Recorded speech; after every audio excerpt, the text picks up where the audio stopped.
Hey everyone, Kevin here with your April 27th stimulus check and stimulus package update, including some updates regarding unemployment insurance, the PPP, and the EIDL for Monday, April 27th. First, let's start with a little bit of an update in Washington. Democrats have just submitted the No Politics in Pandemic Recovery Act, aka the No PR Act. This was proposed by Schumer, and it states that no taxpayer funds shall be used for any publicity or promotional activity that includes the names, likeness, or signatures of Trump or Mike Pence. What's ironic about that is at the same time as this was proposed, there are now hundreds of tweets on Twitter from people posting pictures of their letters that they've received from the White House, paid for and printed by the IRS, giving folks this notice that says your economic impact payment has arrived. It's signed by President Donald J. Trump, and he is pleased to notify us that provided by the CARES Act, you are receiving an economic impact payment of, and then whatever the number, by direct deposit or mail check, whatever it might be. We hope this payment provides meaningful support to you during this period. What's interesting is the CARES Act does establish that within 15 days of you receiving your stimulus payment, you are supposed to receive a letter from the IRS giving you guidance on what to do in the event your stimulus payment was smaller than expected or there's some sort of error. It should give you some way of disputing.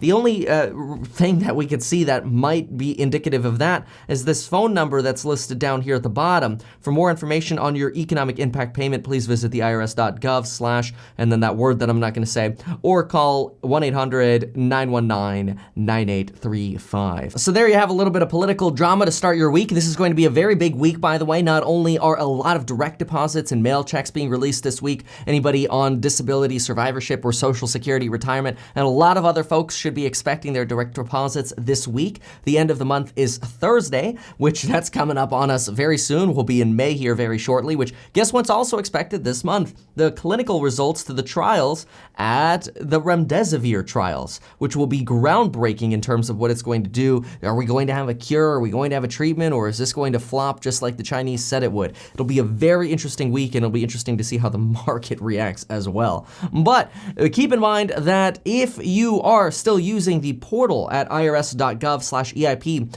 and you are getting the payment status not available. This is very frustrating, but the IRS has been actively updating the system. We now have a new frequently asked question sort of outlining why this might be occurring now. Some answers that they gave us is, if you are required to file a tax return, it's possible that we have not processed that tax return yet, which is kind of what a lot of us have been assuming anyway. I've been recommending that you use the IRS.gov app, which you could still download, to check the status of the return that you filed.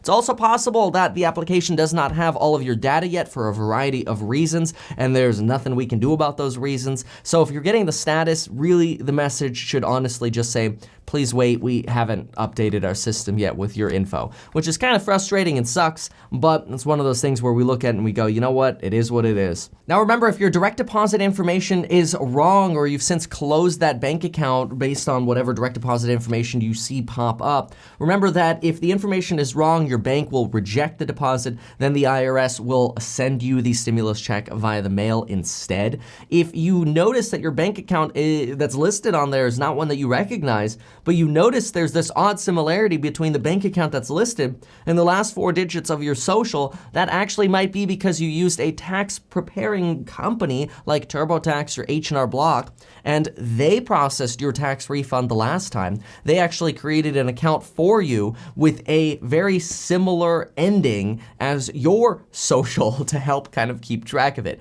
Doesn't have to be a perfect match, but a lot of folks are mentioning it's pretty eerily similar. And so in a weird way, that's actually why we're seeing that. In which case, if you have questions, you definitely want to contact your tax preparer to see, hey, what's the process for receiving my stimulus payment? Most of y'all should be receiving it the same way you received your tax refund if you received a refund using those services. In other news, the $0 input actually works now. A lot of folks who had a 0 for taxes owed or tax refund expected on their tax return found the portal was not working, or they they checked the box that said, please apply my tax refund to my future tax liability. A lot of those folks were not able to use the portal. That has now since been changed, so you should go to IRS.gov/EIP, give that a shot. Also, if you are a veteran or you are on supplemental security income and you have eligible children for the $500 in extra stimulus money, make sure you register using the non-filers portal by May 5th.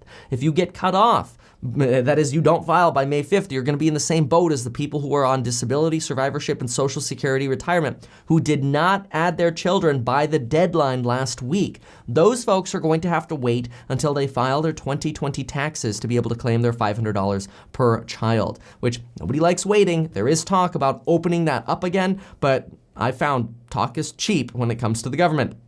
So, use that tool before it's too late.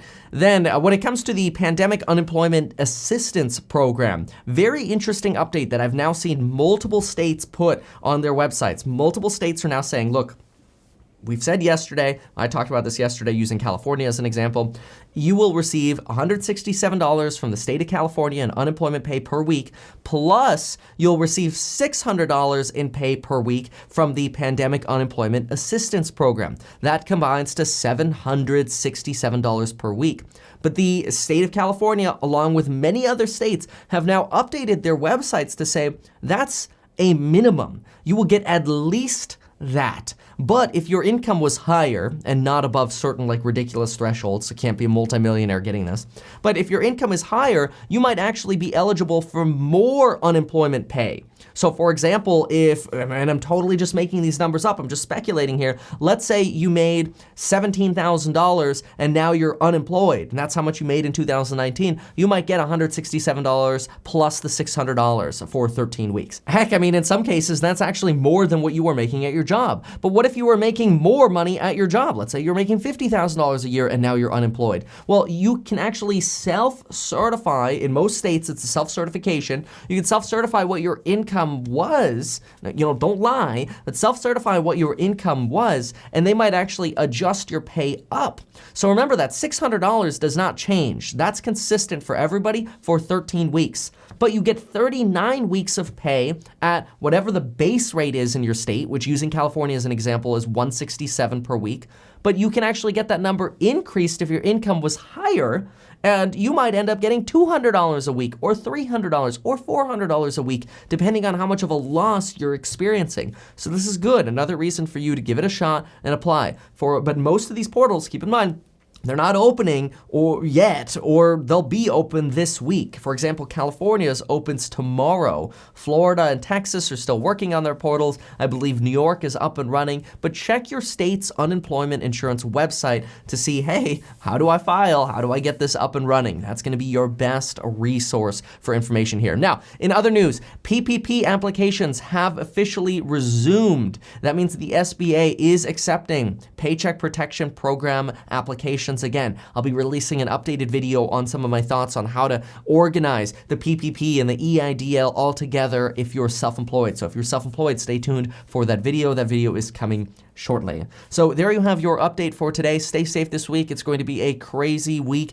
especially this is the last week of the month, and we're expecting a lot of big news, earnings from a lot of companies, and those Gilead trials are going to be fascinating. So as always, join me in the links below so you can join me live every morning at 9 a.m. You could also learn all of the amazing resources in the programs down below so you could learn how to build your wealth and make more money. Also, make sure to get 2 free stocks with Webull. When you sign up for Webull and you deposit $100, you get 2 free stocks worth up to $1,400. Sign up for life insurance with the link right next to that. Great way to give your family peace of mind, easy to do from your phone within 5 minutes. And folks, there you have it. Thanks so much for watching, and until next time.